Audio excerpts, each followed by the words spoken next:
Welcome everyone to a new video starring one of my newest comics, Fantology.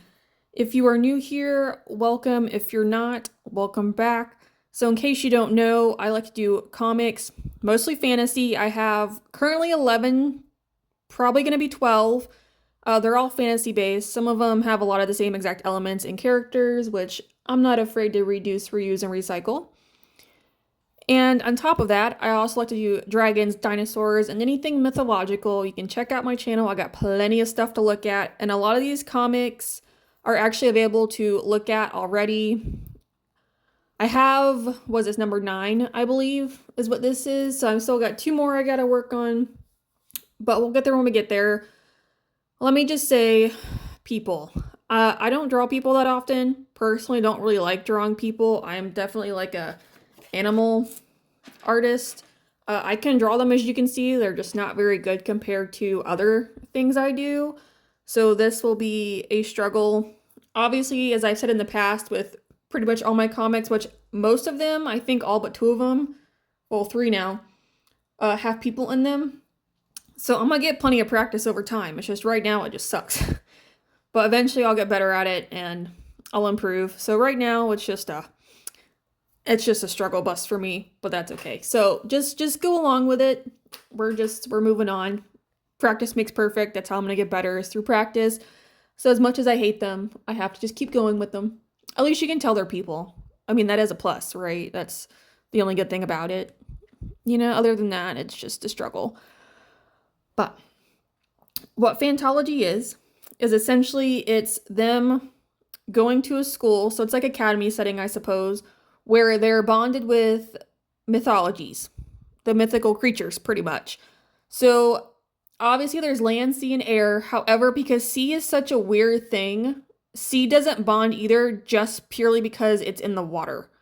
Like leviathans and all them, they don't bond. They're allies, like with this.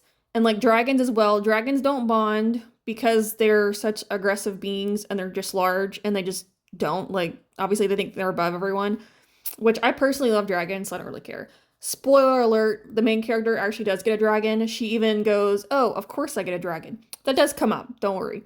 I have to make it special, I have to. And plus I can, it's my thing. I can do what I want, so that's what I do.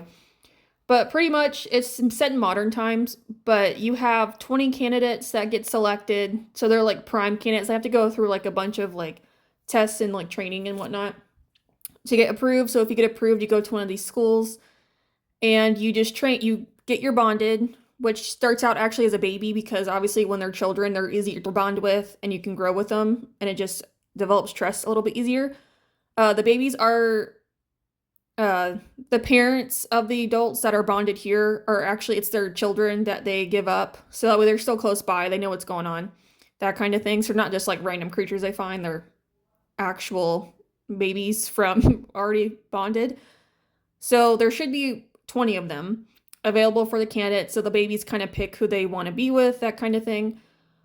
And then they go through years of training with them, and then eventually they technically quote unquote graduate, but the graduates actually don't leave the school. They just live at the school, just in a different wing, so they can get called out. And they're also used to actually train the new candidates as well, because obviously they have plenty of practice and they kind of know what to do. So that's actually what they're for. So they're just like teachers themselves when they're available, if they're not being called out. If they're being called out, obviously they can't train, but if they're there available, they do train and they kind of help out and stuff.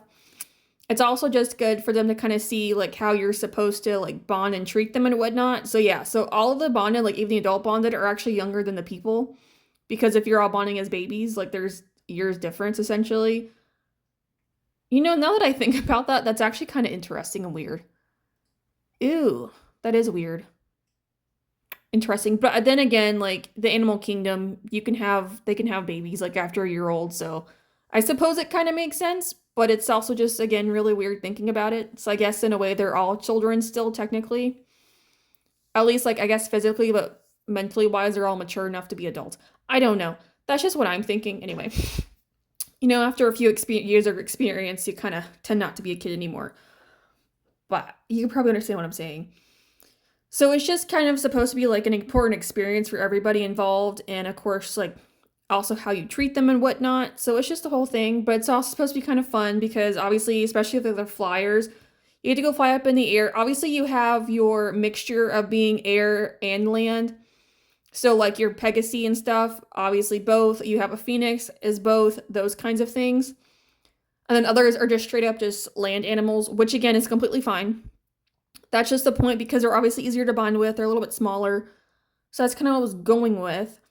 So it's just supposed to be kind of fun. And I actually might be able to find, I don't know, I'm not doing like pure Greek mythology either. Like I'm going to try and do different mythologies if I can find animals that kind of work for the purpose that I have. So we'll have to wait. I'll have to see and like figure it out. Obviously, most of them, because I love Greek mythology, that's where a lot of my ideas are coming from, is Greek. Like the Hellhound. I don't know exactly how many are Greek specific, but you have like the Hellhound, Unicorn, Pegasus, Dragon, obviously, a Phoenix, and whatever else I come up with. I'll have to look and see. I guess a Griffin, a Hippogriff, an Owlbear. So we'll have to play around with it and just kind of see, but stuff like that. So it's just going to be tons of fun overall. I cannot wait. It is going to be, I hate drawing like background characters. That's what those gray blotches are the background characters. I hate doing them. So I'm just doing it, I'm cheating and just doing it that way and just kind of focusing on one person at a time until I have to do like an actual like group setting. I just don't want to, but that'll be later on. So that right now, this is my workaround until I can kind of get there and play around with it. But our lead character, she is not very welcome because of who her family is. No one really likes her. But that's kind of why she went there, is to get away from her family and start her own legacy and just get away from them, stuff and kind of stuff. But so it's just like a whole trial and tribulations thing. But it should be hopefully fun, is my intention. So we'll have to wait and see what I actually decide up doing. But I kind of know where I want this to go for the most part. I don't necessarily like write out and plan everything. Like a lot of it's in my head. But for some of it, as I go, I tend to figure out what I want done with this. It's just obviously going to take me a while to get there because this is page 1 and I still have 2 more I have to actually put up here. Well, 3. I keep forgetting I have the other one. That one's going to be a little bit different though, so we'll see if I actually post it on here. I don't know.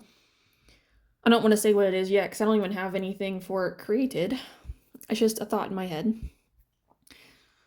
But it's just going to be a while before I get back around here. Plus, I'm also not a writer. So that's the other issue, is I was like, oh, do I start writing these? But I'm not a writer. And because like my dragons, for example, if you look at my other drawings, are so specific looking, I don't know how to describe them. Because I know a lot of writers will just put like a green dragon, blue dragon. You can then come up with millions of different ideas of what the dragon looks like. Nothing's going to look the same. But my stuff is so specific. I'm like, I don't even know how to begin describing what my dragons look like. So that's why I haven't really written anything. It would probably be a little bit faster for me just to do that, but I'm like, it's difficult, other than me like putting in a story, like little drawings throughout the book to show what they look like and to kind of make sure people understand this is what they're supposed to look like. That was the only workaround I could like think of, but I personally still don't want to do that. So I don't know. But for now, we're just gonna draw because that's just what I do. So again, it still takes a while, but I think in the end, it's overall really rewarding just to kind of see everything to come together. And now for what the comic page actually says. It says, "Welcome to the School of Fantology, where fantasy and magic meet. You have been selected as a 20 new prime candidates, assuming you deserve it, really every effing time. You should be able to handle bonding to a myth that chooses you. There will only be land and air myths available. Your bondling will only be a few weeks old. They are the younglings of our adult bonded. You're expected to treat him or her with compassion and care, seeing as to how they become your other half. Will there be dragons? No, we're only allies. They don't bond. They're too aggressive, unpredictable, and too strong for us." And with that, that is the end. Thank you guys so much for watching, and I shall see you in the next video. Bye!